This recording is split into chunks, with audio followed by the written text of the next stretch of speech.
Hai Sobat Wiki, berjumpa lagi dalam Top 5 News of the Week bersama saya Saradita Octaviani dan rekan saya Meli Istighfaroh. Kali ini kita akan membahas 5 berita terpopuler minggu ini.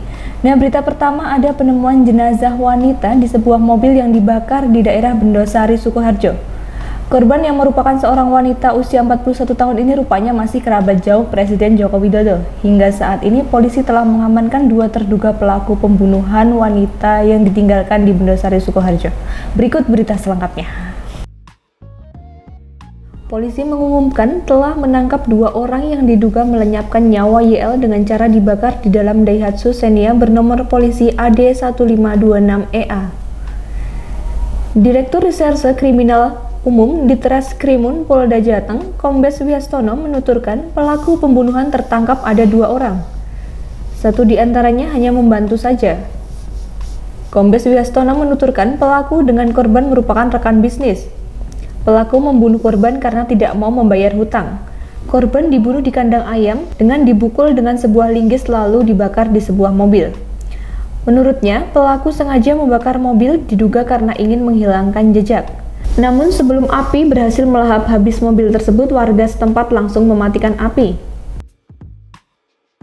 Berita selanjutnya ada berita duka yang datang dari pimpinan Pondok Modern Darussalam Gontor, Kiai Haji Abdullah Syukri Sarkashi yang meninggal dunia pada Rabu kemarin. Nah, sebelum beliau meninggal dunia ini, kondisi kesehatannya ini sempat menurun hingga akhirnya tutup usia pada hari Rabu. Berikut informasinya.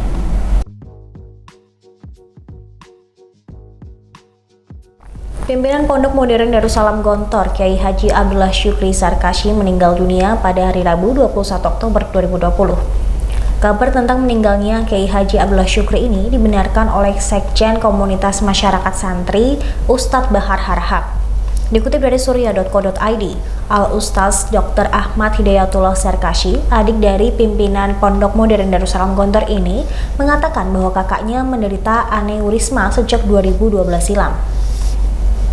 Kiai Haji Syukri pernah dioperasi di salah satu rumah sakit di Surabaya, kemudian tinggal selama 3 bulan di rumah sakit tersebut. Perkembangan baik tersebut terus berlanjut hingga tahun 2017, hingga beliau kembali sakit dan kembali dirawat di rumah sakit di Surabaya. Pada hari Sabtu dan Minggu kemarin, kondisi Kiai Syukri itu menurun. Hingga pada hari Rabu, kondisi pimpinan Pondok Modern Darussalam Gontor ini memburuk pada pukul 15.50 waktu Indonesia Barat. Jenazah Kiai Syukri dibawa di kantor utama Pondok Gontor menuju Masjid Jami Pondok Modern Darussalam Gontor untuk disalatkan. Ribuan santri dan pelayat ikut menyolatkan jenazah putra pertama Kiai Haji Imam Sarkashi tersebut. Setelah disolatkan, jenazah dibawa ke pemakaman keluarga yang masih berada di komplek Pondok Modern Darussalam Gontor. Selain santri dan warga sekitar, nampak juga Ustadz Yusuf Mansur yang ikut mengantarkan jenazah hingga ke pemakaman. Nah, di berita yang ketiga ini ada berita dari putra sulung politikus senior Amin Rais, yakni Hanafi Rais yang baru saja mengalami insiden kecelakaan. Hanafi Rais mengalami kecelakaan beruntun di Tol Cipali pada Minggu 18 Oktober 2020 lalu. Mobil yang ditumpangi oleh Hanafi Rais ditabrak oleh sebuah minibus dari arah belakang hingga menyebabkan mobil Toyota Alphard yang ditumpanginya terlempar hingga menabrak kendaraan berat yang berada di depannya. Berikut berita selengkapnya. Panit PJR Tol Cipali, Ibtu Karyana menjelaskan, Hanafi Rais menaiki mobil Toyota Alphard bernomor polisi B1612WMV yang dikendarai oleh sopir bernama Ferdian. Mobil Toyota Alphard Hanafi Rais lantas ditabrak oleh kendaraan lain dari belakang dan mobilnya pun terlempar menabrak kendaraan berat. Titik kecelakaan tersebut berada di Kabupaten Subang. Dikutip dari Tribun Jabar, Panit PJR Tol Cipali Ibtu Karyana menjelaskan kronologi kecelakaan tersebut. Kecelakaan ini berawal saat kendaraan Hanafi datang dari arah Palimanan menuju Cikopo. Tetapi di lokasi kejadian, mobilnya ditabrak dari belakang oleh kendaraan yang lain yang hingga kini belum diketahui identitasnya. Selanjutnya, kendaraan Hanafi Rais ini terdorong dan menabrak kendaraan yang ada di depannya yang lebih besar hingga membuat kondisi mobilnya ringsek di bagian depan.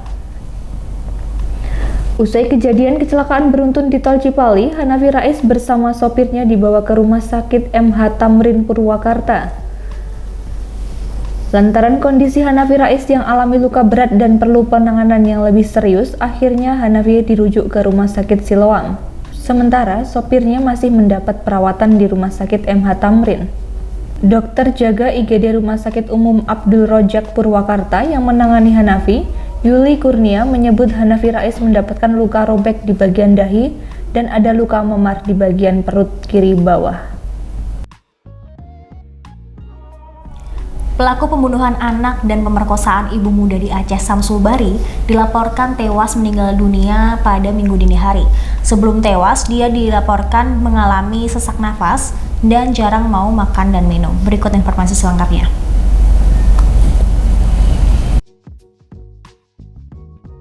Pelaku pembunuhan anak dan pemerkosa ibu muda di Aceh, Samsul Bahri, dilaporkan tewas setelah ditahan pada Minggu 18 Oktober 2020 dini hari.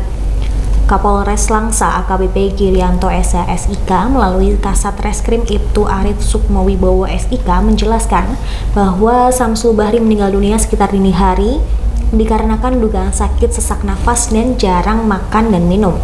Sehari sebelum tersangka meninggal, dia sempat mengeluh karena sesak nafas hingga akhirnya dibawa petugas ke RSUD Langsa. Lalu setelah berada di RSUD Langsa, Samsul Bahri mendapatkan tindakan medis yang berupa cek suhu, cek tensi, dan cek kadar oksigen. Dikutip dari Serambi News, Ibtu Arif menambahkan karena kondisi tersangka sudah membaik, pada Sabtu sekitar pukul 6 pagi, dokter memperbolehkan dibawa pulang ke Polres Langsa. Namun sekitar pukul 23.30 waktu Indonesia Barat, tersangka mengeluh sesak nafas sehingga petugas jaga tahanan langsung melapor kepada petugas piket. Dia pun dibawa kembali ke RSUD Langsa pada malam itu juga. Akan tetapi dia sudah terbujur kaku di dalam sel tahanan. Setelah dinyatakan meninggal, Samsul Bahri akhirnya dimakamkan di tempat pemakaman umum yang sama dengan korban. Sebagai informasi, Samsul Bahri merupakan tersangka pembunuhan anak dan pemerkosa ibu muda di Aceh. Nah, di berita yang terakhir ini ada berita dari Rocky Gerung. Peneliti Perhimpunan Pendidikan Demokrasi P2D Rocky Gerung memberikan penilaian terhadap 1 tahun kinerja Presiden Joko Widodo dan juga Wakil Presiden Ma'ruf Amin. Rocky Gerung memberikan nilai A- yang berarti A untuk kebohongan dan juga minus untuk kejujuran. Tak sembarangan Rocky Gerung memberikan penilaian tersebut dengan berpatokan pada survei Litbang Kompas. Peneliti Perhimpunan Pendidikan Demokrasi P2D Rocky Gerung memberikan nilai A- terhadap 1 tahun pemerintahan Jokowi Ma'ruf Amin. Rocky Gerung menjelaskan bahwa A- memiliki arti, yakni A untuk kebohongan dan minus untuk kejujuran. Berpatokan pada survei Litbang Kompas, Rocky menilai bahwa dalam 1 tahun Jokowi Ma'ruf Amin, tingkat kepuasan masyarakat justru menurun. Padahal pada bulan Agustus, SRMC kepuasan terhadap pemerintahan Jokowi Ma'ruf sebanyak 60%. Hal tersebut diungkapkan Rocky Gerung ketika menjadi bintang tamu dalam acara Mata Najwa yang dipimpin oleh Najwa Shihab pada Rabu 21 Oktober 2020. Nah, itu tadi 5 berita yang bisa kami sajikan bagi Sobat Wiki sekalian. Saya Sarita Oktaviani. Dan saya Mila Istighfaro, pamit undur diri. Bye-bye. Terima kasih sudah nonton. Jangan lupa like, subscribe, dan share ya.